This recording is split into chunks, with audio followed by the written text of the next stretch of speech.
Hello friends, मैं पीके single एक बार पुनः ज्योग्राफी ऑनलाइन क्लासेस में आपका हार्दिक स्वागत करता हूँ। देखिए विद्यार्थियों, जो आज हमारा टॉपिक है वो राजस्थान की मिट्टियों को लेकर है, सॉइल्स ऑफ राजस्थान। और सॉइल्स ऑफ राजस्थान पे लेकर निश्चित रूप से कोई ना कोई प्रश्न जरूर आता है, और ज़्यादातर जो प्रश्न है वो टाइप ऑफ सॉइल को लेकर आते हैं, मिट्टियों के प्रकार। तो आपको ये ध्यान रखना है कौन कौन सी मिट्टी है और किन किन क्षेत्रों में पाई जाती हैं, उनकी क्या विशेषताएँ हैं। देखिए, जो मृदाएँ हैं, ICAR का नाम सुना होगा आपने, Indian council of agriculture research, Hindi में बोलते हैं भारतीय कृषि अनुसंधान परिषद। तो देखिए, इन्होंने भारत की मृदाओं का वर्गीकरण किया है। इस संस्था के अनुसार भारत में 8 मुख्य प्रकार की तथा 27 गौण प्रकार की मृदाएं भारत में मिलती हैं, है ना। ये कई बार ऐसे जनरल भी पूछ लेते हैं, कई बार 8 मुख्य और 27 गौण, है ना। उनके जो सब डिविजन है उनको गौण मृदाएं कहते हैं। तो देखिए, राजस्थान में इनमें से कौन कौन सी मिट्टी मिलती है। देखिए, मैं आपको मैप बनाकर समझाता हूँ।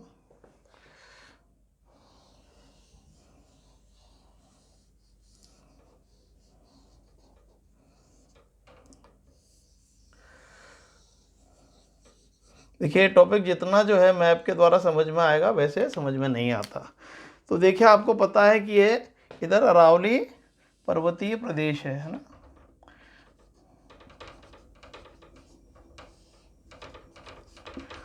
और अरावली पर्वत के पश्चिम में जो है मरुस्थल का विस्तार है, इसलिए जो है अरावली के पश्चिम में जो मिट्टी मिलती है वो है रेतीली मिट्टी। राजस्थान की प्रमुख मिट्टी रेतीली मिट्टी कहलाती है। इसको इंग्लिश में सैंडी सॉइल कहते हैं।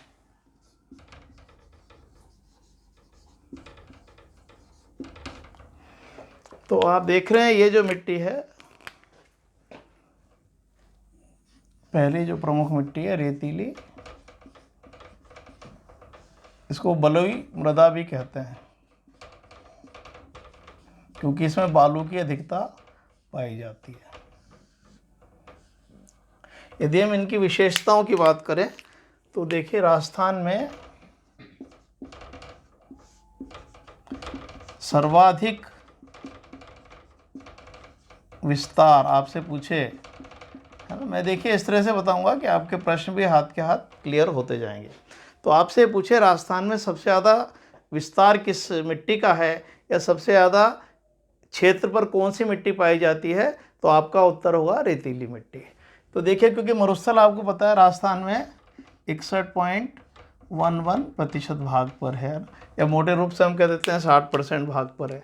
तो इसलिए राजस्थान में सर्वाधिक क्षेत्र पर जो है रेतीली मिट्टी का विस्तार पाया जाता है। देखिए, जो भारतीय कृषि आयोग है, भारतीय कृषि आयोग ने राजस्थान के 12 जिलों को मरु जिले घोषित किया है ना। आपको मैंने पहले ही बताया था। और ये भी प्रश्न इंपॉर्टेंट है कि राजस्थान में मरु जिले कितने हैं। तो राजस्थान में देखिए, मरु जिलों की संख्या कितनी हुई, 12, है ना। ध्यान रखना। देखिए, अरावली के पश्चिम में मैंने 13 जिले आपको याद कराए थे, और उसमें से 12 जिले हैं। तो देखिए कौन कौन से हैं। देखिए, गंगा नगर, बीकानेर, जैसलमेर, बाड़मेर, है, चारों बॉर्डर डिस्ट्रिक्ट हैं। हनुमानगढ़, चूरू, झुंझुनू है ना, सीकर नहीं है, सॉरी सिरोही नहीं, इधर सीकर, चूरू, झुंझुनू, सीकर तीनों हैं, सिरोही नहीं है। फिर जालोर, पाली, जोधपुर और नागौर। तो देखिए पश्चिम राजस्थान के 13 जिले कौन कौन से हैं? 4 बॉर्डर डिस्ट्रिक्ट हैं, गंगानगर, बीकानेर, जैसलमेर, बाड़मेर। हनुमानगढ़ गंगानगर से लहू के बनाता, और ये शेखावाटी का क्षेत्र है, चूरू, झुंझुनू, सीकर। और इधर सिरोही को छोड़ दीजिए, जालोर, पाली, जोधपुर और नागौर। तो ये जो है पश्चिम राजस्थान के 12 जिलों में ये मृदा पाई जाती है। तो हम कह सकते हैं कि राजस्थान में सबसे ज़्यादा भाग पर मिलती है। देखिए इसका जो पीएच मान है वो 7 से अधिक होता है।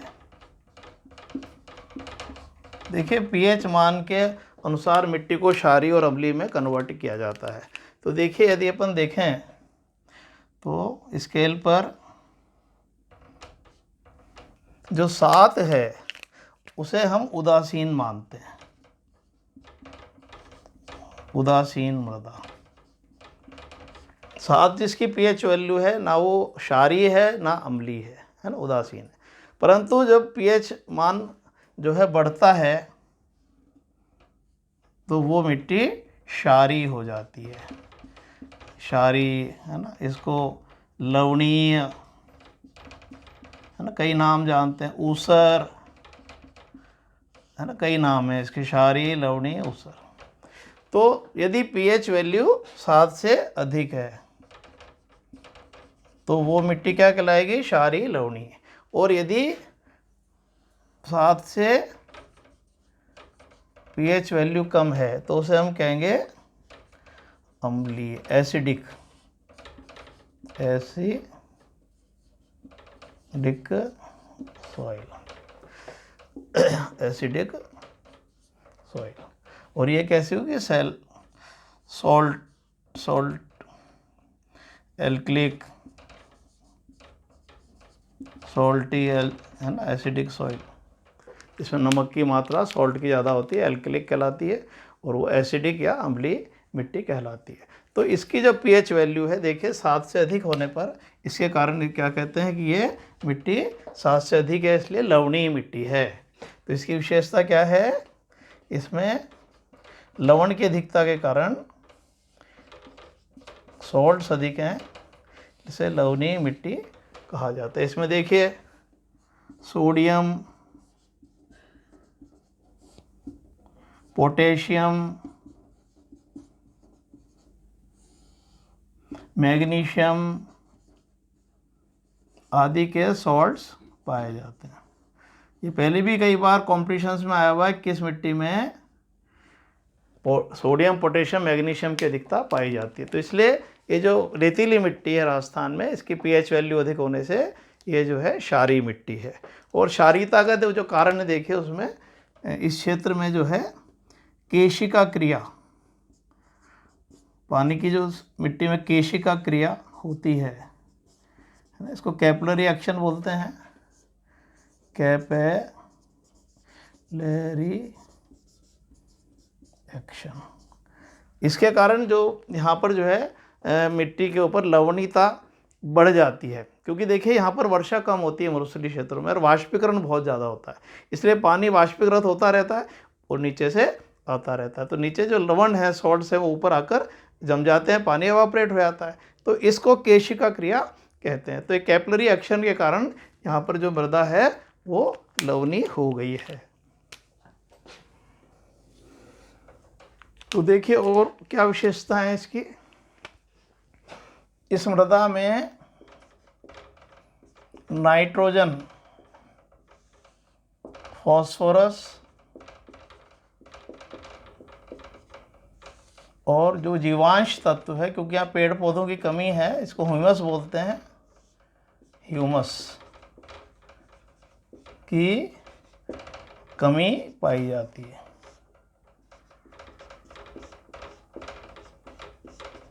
परंतु इस मृदा में कैल्शियम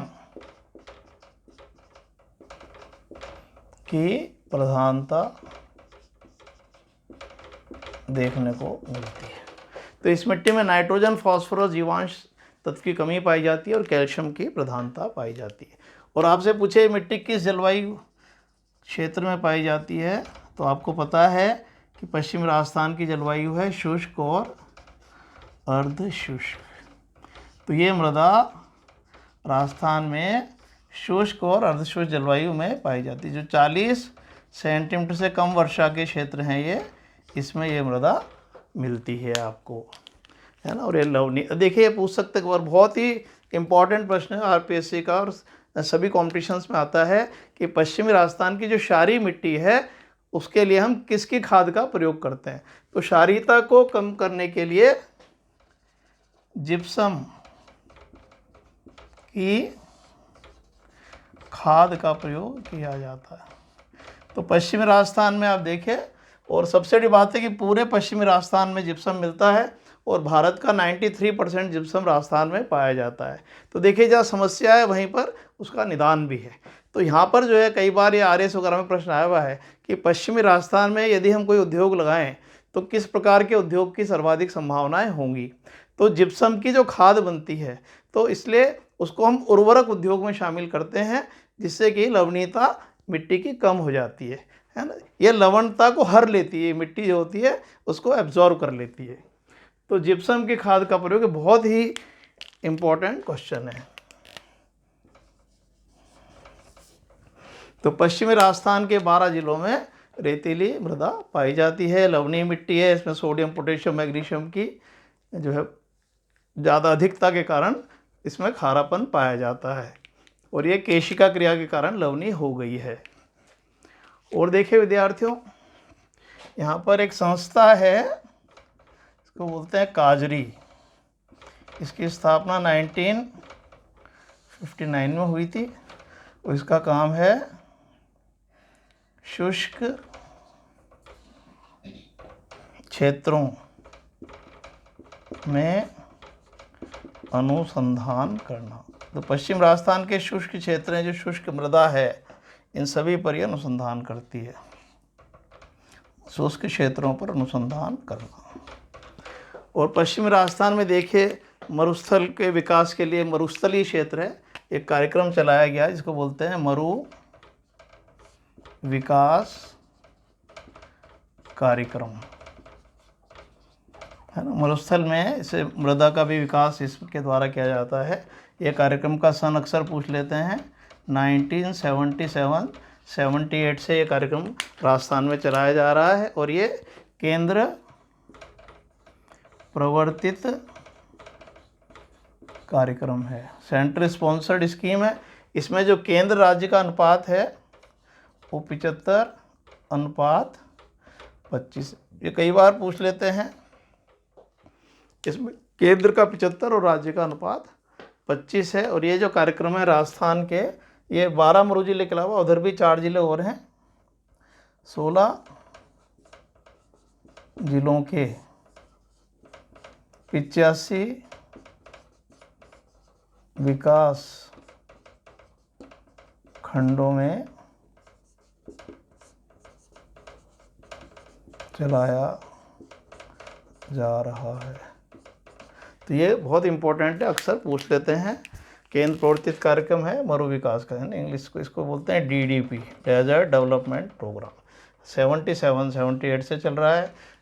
केंद्र सरकार राज्य सरकार अनुपात 75-25 है और ये 16 जिलों के, है ना, ये संख्या याद करें, 85 विकास खंडों में चल रहा है। इसका उद्देश्य मरुस्थल के जो समस्याएं हैं और जो मरुस्थल प्रसार को रोकने के उपाय, उस पर विचार करना और समस्याओं को दूर करने के लिए कार्यक्रम चलाया गया है। देखिए विद्यार्थियों, जो राजस्थान में सर्वाधिक व्यर्थ और बंजर भूमि जो है, क्योंकि यहाँ मृदा अपरदन वगैरह बहुत होता है, इसी क्षेत्र में मिलती है। तो ये जैसलमेर जिला इसके लिए जाना जाता है। सबसे ज़्यादा व्यर्थ और बंजर भूमि जैसलमेर जिले में पाई जाती है। देखिए यहाँ पर मिट्टी की आंधियाँ उड़ती हैं, है ना, जब लू चलती है गर्मियों में तो उसके बाद आंधियाँ उड़ती हैं। तो सर्वाधिक, ये अक्सर पूछ लिया जाता है, आंधियों का जिला, सर्वाधिक आंधियों का जिला है गंगानगर। राजस्थान में सर्वाधिक आंधियाँ गंगानगर ज़िले में उड़ती हैं, गंगानगर क्षेत्र में। इधर तो वैसे तो सभी जगह आंधियाँ उड़ती हैं, पर सबसे ज़्यादा आंधियाँ यहाँ पर उड़ती हैं। जैसलमेर जो है सबसे ज़्यादा व्यर्थ और बंजर भूमि का ज़िला माना जाता है। और देखिए अपर्दन की बात करें तो इस क्षेत्र में पवन अपर्दन विशेष रूप से प्रभावी रहता है। विंड इरोजन, ये कई बार पूछ लेते हैं कि राजस्थान में विंड इरोजन कहाँ सबसे ज़्यादा होगा, तो आपको उत्तर देना है पश्चिमी राजस्थान। और देखिए मिट्टी जो है बहुत ही उपजाऊ मिट्टी है, परंतु ये जो है यहाँ पानी की कमी के कारण खेती नहीं होती है। परंतु वर्तमान में गंगानगर, हनुमानगढ़, बीकानेर इधर जो है इंदिरा गांधी नहर आने से यहाँ पर पर्याप्त खेती का विकास भी हो गया है।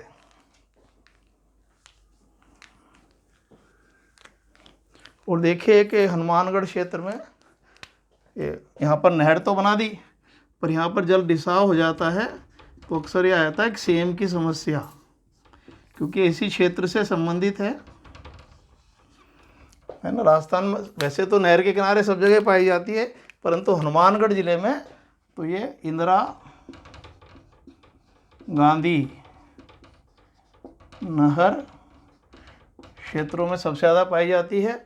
और ये क्या है, वाटर लॉगिंग की समस्या है ना, जल रिसाव के कारण वाटर लॉगिंग हो जाता है, जल भराव और जल रिसाव की समस्या को सेम की समस्या कहते हैं। सबसे ज़्यादा हनुमानगढ़ में मिलती है। और हनुमानगढ़ में भी देखिए कुछ क्षेत्र हैं इसके, नोहर है, बड़ोपल है, रावतसर है, इन क्षेत्रों में समस्या ज़्यादा देखने को मिलती है, हनुमानगढ़ जिले में स्थित है। तो देखिए मैंने रेतीली मिट्टी से संबंधित सभी समस्याओं पर फोकस किया है इसको, और ये सारे जो है जो प्रतियोगी परीक्षाओं में प्रश्न आते हैं वो लगभग इसमें सभी प्रकार के जो है प्रश्नों के उत्तर आपको मिल जाएंगे, है ना। तो देखिए, तो रेतीली मिट्टी कहाँ मिलेगी, पश्चिमी राजस्थान में। राजस्थान में सबसे ज़्यादा भाग पर पाई जाती है, 60% पर, है ना। कितने ज़िलों में है, 12 ज़िलों में। 12 ज़िले क्या है, ये मरु ज़िले हैं। सेम की समस्या कहाँ है, हनुमानगढ़ में, इंदिरा गांधी नहर के साथ किनारे होती है, और ये जल भराव, जल रिसाव की समस्या है। रेतीली मिट्टी का पीएच वैल्यू 7 से अधिक है, इसलिए मिट्टी क्षारीय, लवणीय, ऊसर के रूप में भी जानी जाती है। और लवणीय मिट्टी में सोडियम, पोटेशियम, मैग्नीशियम की प्रधानता है। केशिका क्रिया के कारण, कैपिलरी रिएक्शन से जो है मिट्टी में लवणता जो है उसकी वृद्धि हो जाती है। नाइट्रोजन, फास्फोरस और जीवांश तत्व की कमी पाई जाती है। कैल्शियम की प्रधानता है। और इसकी जलवायु कैसी है, देखिए ये शुष्क है और इधर अर्धशुष्क है। वर्षा 40 से कम होती है यहाँ। और लवणीयता की समस्या किसकी खाद से दूर होती है, जिप्सम की खाद से। और शुष्क क्षेत्रों में अनुसंधान का कार्य किसके द्वारा किया जाता है, काजरी के द्वारा, है ना। काजरी की स्थापना कब हुई, 1959 में। ये कहाँ पर है, देखिए विद्यार्थियों, काजरी जोधपुर में स्थित है। Central arid zone research institute इसका पूरा नाम है।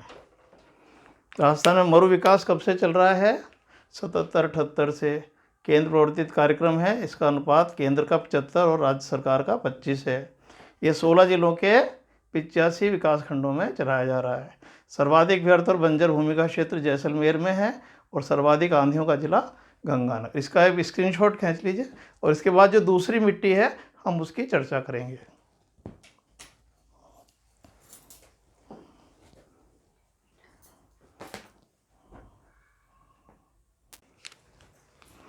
देखिए विद्यार्थियों, इसमें जो है एक तो मोटे कण होते हैं इसमें, इस मिट्टी में, इसलिए इसमें जल धारण की क्षमता बहुत कम होती है।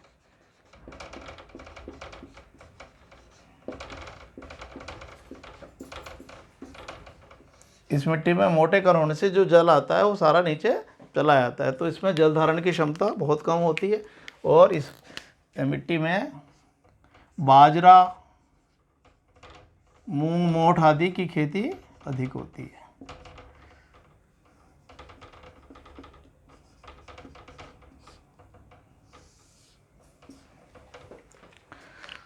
देखिए बहुत सारी बातें होती हैं विद्यार्थियों, और एक पॉइंट और है कि जो अमेरिका का कृषि विभाग है,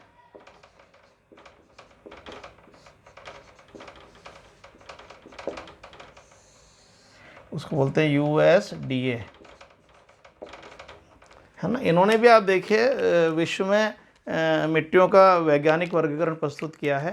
तो कई बार ये पूछा जा सकता है कि वैज्ञानिक दृष्टि से इस मिट्टी को किस नाम से जाना जाता है। तो इसको, क्योंकि ये शुष्क मिट्टी है, इसलिए इसको एरिडोसॉल भी कहा जाता है। ये भी बहुत इंपॉर्टेंट क्वेश्चन है और पूछा जाता है, एरिडोसॉल।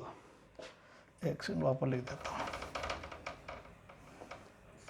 एरिडोसॉल। तो ये भी आप याद कर लीजिएगा, इस मिट्टी को, रेतीली बलुई मिट्टी को एरिडोसॉल के नाम से भी जाना जाता है। देखिए लगभग सभी विशेषताएं आ गई हैं। और अब मैं जो हूँ, है ना, इसको मिटा देता हूँ, अपने स्क्रीनशॉट ले लिया होगा।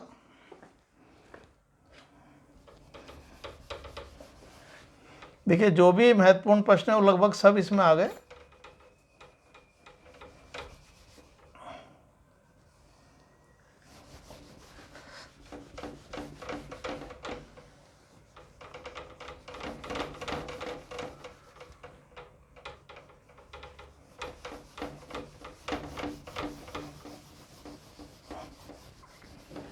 देखिए दो तीन मिट्टियाँ हैं जिसकी ज़्यादा विशेषताएं हैं, और बाकी कुछ कुछ बातें हैं जो हमें याद करनी है। प्रश्न सिंपल ही आता है इसको लेकर, कोई बहुत ज़्यादा टिपिकल प्रश्न नहीं आता है।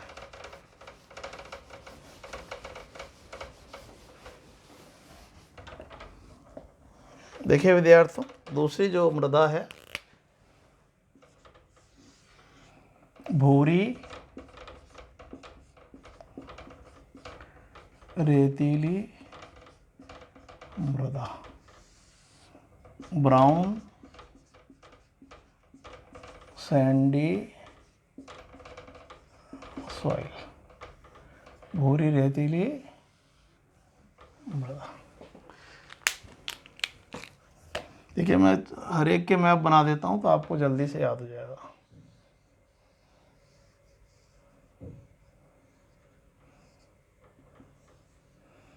इसमें ज़्यादातर तो देखिए क्षेत्रों को ही याद करना है आपको, कौन कौन से क्षेत्र में मिलती है।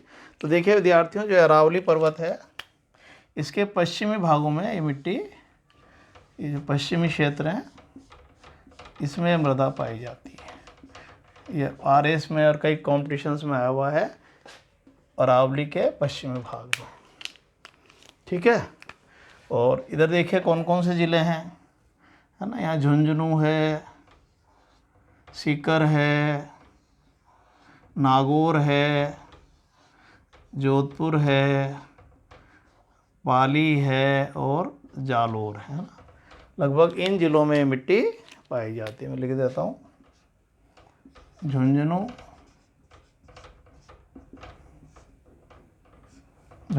सीकर, है ना, नागौर, जोधपुर,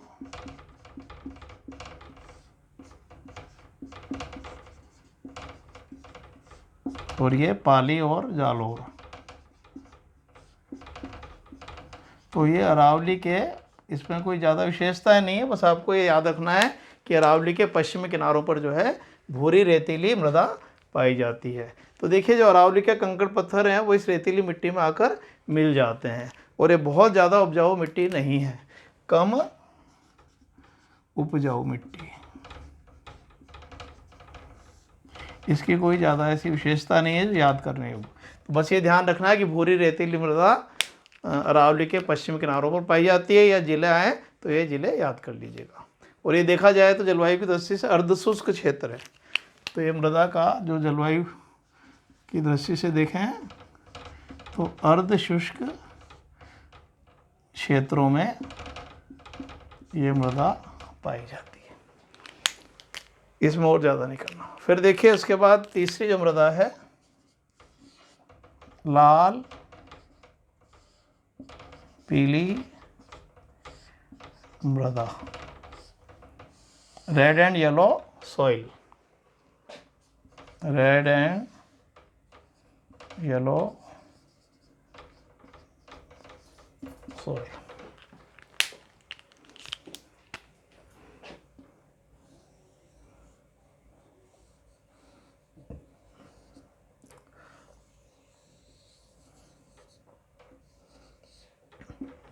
देखिए विद्यार्थियों, ये जो मिट्टी है ये 4-5 जिलों में विशेष रूप से पाई जाती है। यहाँ सिरोही में, जहाँ वर्षा ज़्यादा होती है या नदी के कारण पानी का प्रभाव होता है, उन क्षेत्रों में।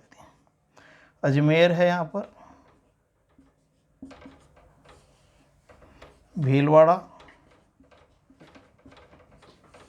और सवाई माधोपुर और कुछ करौली के भाग में, यानी पास पास ही हैं। तो देखिए इन जिलों में ये मिट्टी मिलती है।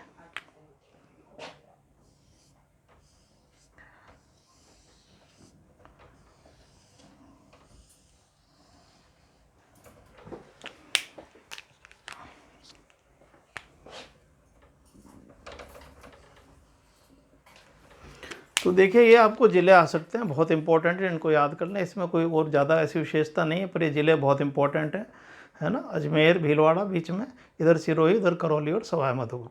पहले खाली सवाई माधोपुर में था, पर अब करौली अलग हो गया, उसमें भी ये मृदा पाई जाती है।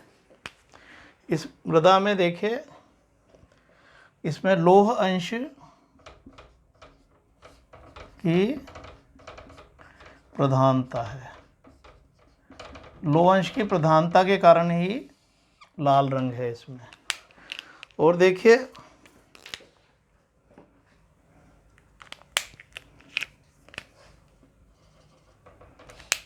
जब ये इसमें लौह अंश की अधिकता होती है तो इसे हेमेटाइट, जो लोहे का भी प्रकार है, हेमेटाइट रूप से जाना जाता है। परंतु जब इसमें जल का प्रभाव हो जाता है, जब इसमें बारिश वगैरह के कारण जो है जल की मात्रा बढ़ जाती है, तो हम बोलते हैं जल योजन। जल योजन के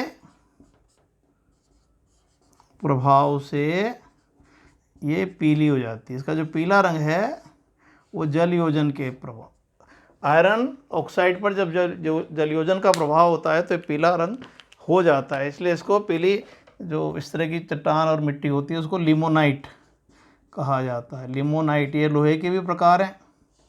तो जल योजन के प्रभाव से जब ये पीले रंग लिए हुए होती है तो इसे लिमोनाइट कहते हैं। तो हेमेटाइट जब लौह अंश ज़्यादा होता है, पानी का प्रभाव नहीं होता, पानी के प्रभाव से इसे लिमोनाइट भी कहा जाता है। और ये जो मिट्टी है खाद्यान्न, दलहन और तिलहन के उत्पादन के लिए अच्छी मानी जाती है। तो इसमें आपको और कोई ज़्यादा विशेषता नहीं। और ये मिट्टी जो है देखिए, इसका जो निर्माण है इस क्षेत्रों में, वो यहाँ जो चट्टानें हैं, ग्रेनाइट इधर की तरफ ग्रेनाइट चट्टान है, शिस्ट है ना, इन चट्टानों की, शिस्ट चट्टानों की टूट फूट से हुई है। वैसे पूछेंगे नहीं आपसे, ग्रेनाइट और शिस्ट चट्टानों की टूट फूट से इस मिट्टी का निर्माण हुआ है। आप तो क्षेत्र याद कर लीजिए कि जो लाल पीली मिट्टी है वो, इसको थोड़ा ठीक कर देता हूँ।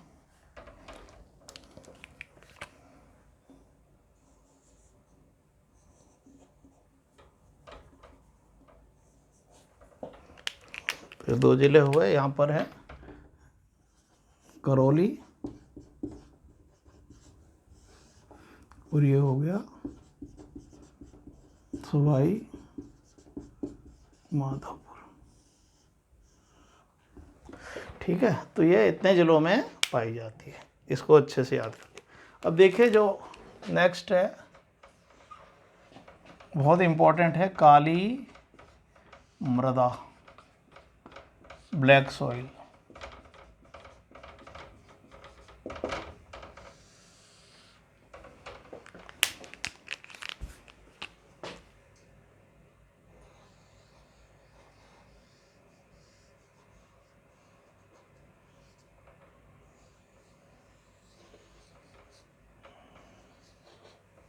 देखिए विद्यार्थियों, जो हाड़ौती का क्षेत्र है, हाड़ौती में जो 4 ज़िले हैं आपके, कोटा, बूंदी,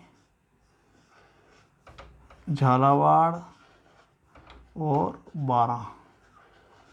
तो ये जो हाड़ौती का क्षेत्र है उसके आसपास ये मृदा पाई जाए। तो आपको हाड़ौती का याद रखना है इसमें, है ना। इसमें ऑप्शन 4 ज़िले आ सकते हैं, या ये हाड़ौती में मिलती है, ये ऑप्शन आ सकता है, या दिशा की दृष्टि से दक्षिणी पूर्वी राजस्थान। ये मिट्टी कहाँ मिलेगी? हाड़ौती में, या फिर ये हिस्सा क्या है? दक्षिण पूर्वी राजस्थान। ब्लैक सॉइल, काली मृदा, है ना। तो ये बहुत ही इम्पॉर्टेंट सॉइल है, इस पर बहुत प्रश्न आते हैं। देखिए, इसको रेगुड़ या रेगड़ के नाम से भी जाना जाता है। इसे कपासी मिट्टी भी कहते हैं, क्योंकि इसमें कपास की खेती सबसे ज़्यादा होती है।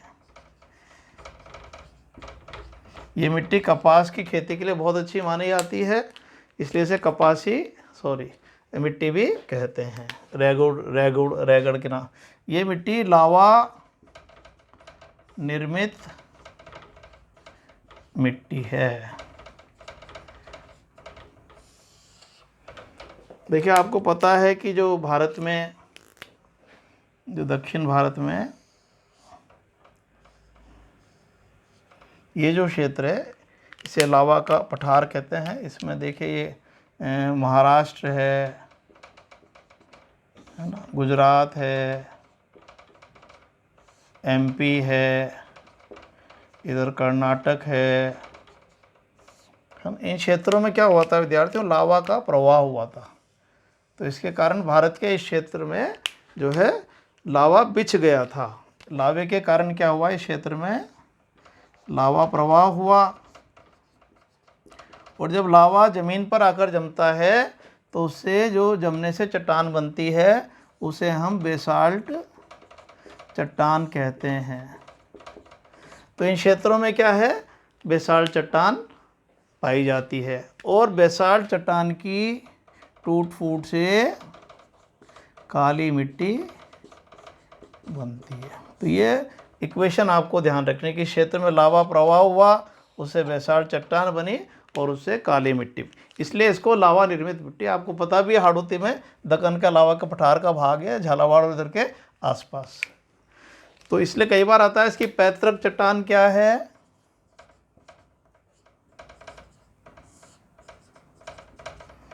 बेसाल्ट, है ना। पूछ सकते हैं कि काली मिट्टी की पैतृक चट्टान क्या है, तो बेसाल्ट चट्टान से ये मिट्टी निर्मित हुई है। और देखिए विद्यार्थियों,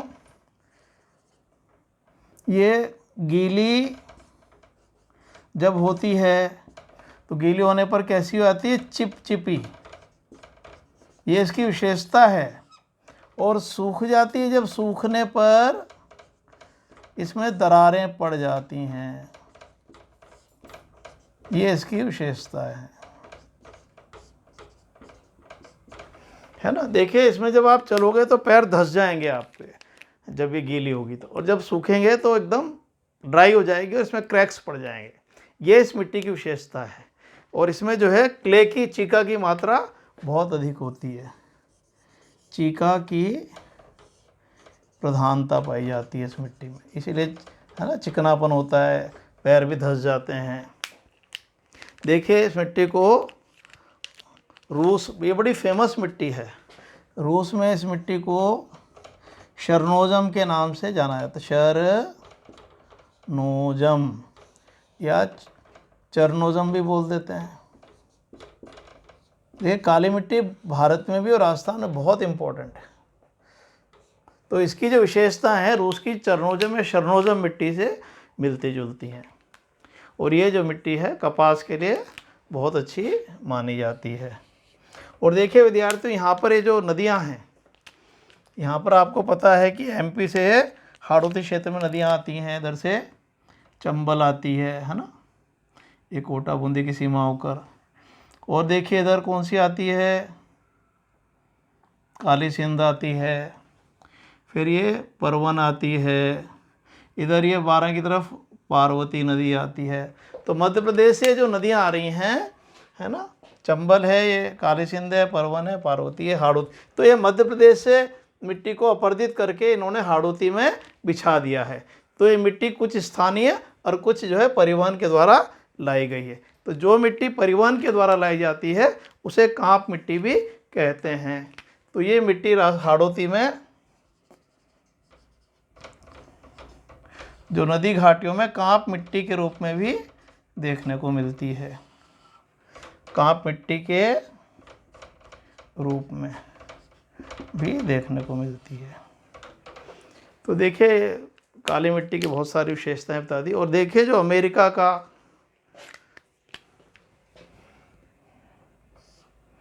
यूएस डिपार्टमेंट ऑफ एग्रीकल्चर है ना, अमेरिका का जो कृषि विभाग है, जो मैंने आपको बताया था ना मरुस्थल की मिट्टी को एरिडोसॉल कहते हैं, तो उन्होंने देखिए अमेरिका के कृषि विभाग ने जो मिट्टी को यहाँ क्लासिफाइड किया है उसको वर्टिसॉल कहते हैं।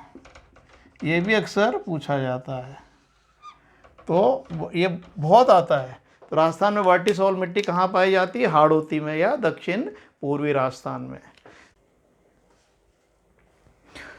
देखिए विद्यार्थियों, जो काली मृदा है इसमें छोटे कण पाए जाते हैं, है ना, और इसमें जल धारण करने की क्षमता अधिक होती है।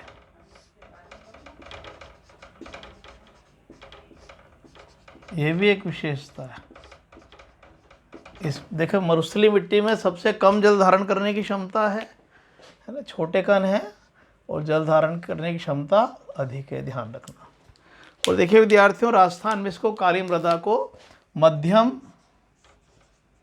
काली मृदा भी कहा जाता है, मीडियम ब्लैक सॉइल, क्योंकि देखिए मुख्य गुण तो ये मध्य प्रदेश, महाराष्ट्र, कर्नाटक क्षेत्रों में आते हैं, पर यहाँ से ये नदियों द्वारा लाकर बिछाई जाती है, तो इसके गुण इस जो डीप ब्लैक सॉइल है उसके अपेक्षा मध्यम क्वालिटी के होते हैं, इसलिए राजस्थान में इसको मध्यम काली मिट्टी भी कहा जाता है।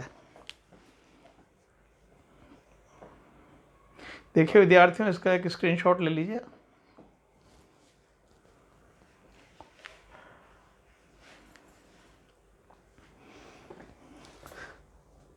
तो देखिए इस मैप में अपन ने को एक तो देखिए रेतीली मिट्टी पड़ी है ना, तो देखिए पश्चिमी राजस्थान की जो मिट्टियां हैं वो सब रेतीली मिट्टियां हैं, है ना, और ये राजस्थान में सबसे ज़्यादा भाग पर फैली हुई हैं, है ना, और 12 जिले गंगानगर, बीकानेर, जैसलमेर, बाड़मेर, हनुमानगढ़, चूरू, झुंझुनू, सीकर, सिरोही में नहीं है, जालौर, पाली, जोधपुर, नागौर। तो रेतीली मिट्टी कहाँ मिलती है, पश्चिमी राजस्थान। और इसकी जो सबसे बड़ी समस्या है इसमें लवणीयता, क्षारीयता की अधिकता है, क्योंकि इसकी पीएच वैल्यू 7 से अधिक है, और क्षारीयता को दूर करने के लिए जिप्सम की खाद का प्रयोग किया जाता है, और राजस्थान में सबसे ज़्यादा भाग पर पाई जाती है। और देखिए इस क्षेत्र में हनुमानगढ़ में सेम की समस्या देखने को मिलती है। वैसे तो समस्या इंदिरा गांधी के किनारे किनारे मिलती है, परंतु सबसे ज़्यादा ये हनुमानगढ़ में, नौहर, बड़ोपल, रावतसर आदि क्षेत्रों में पाई जाती है। जल भराव और जल रिसाव को ही सेम की समस्या के नाम से जाना जाता है। ठीक है। दूसरी मिट्टी है भूरी रेतीली मृदा। इसमें मैंने आपको कहा कोई बहुत ज़्यादा नहीं करना है, बस ये ध्यान रखना है कि अरावली के पश्चिमी किनारों पर पाई जाती है और ये कोई ज़्यादा उपजाऊ नहीं है और ये अर्धशुष्क जलवायु क्षेत्रों में मिलती है।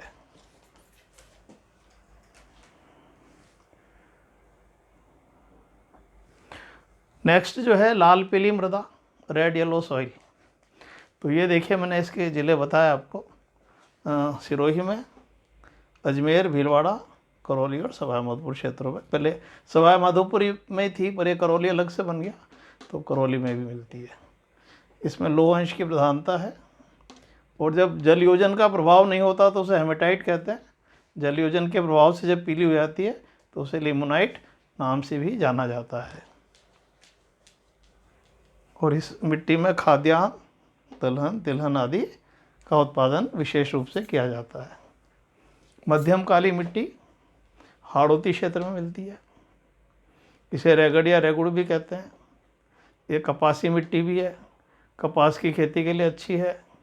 ये लावा निर्मित मिट्टी है क्योंकि देखिए लावे के प्रवाह से बेसाल्ट चट्टान बनती है और बेसाल्ट चट्टान की टूट फूट से काली मिट्टी बनती है।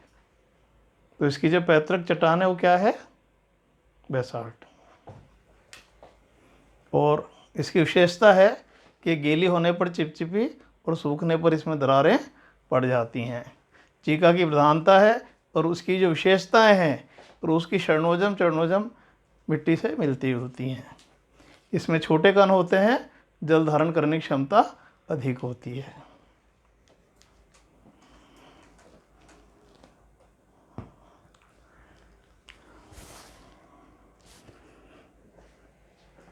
तो देखिए समझ में आ गया होगा।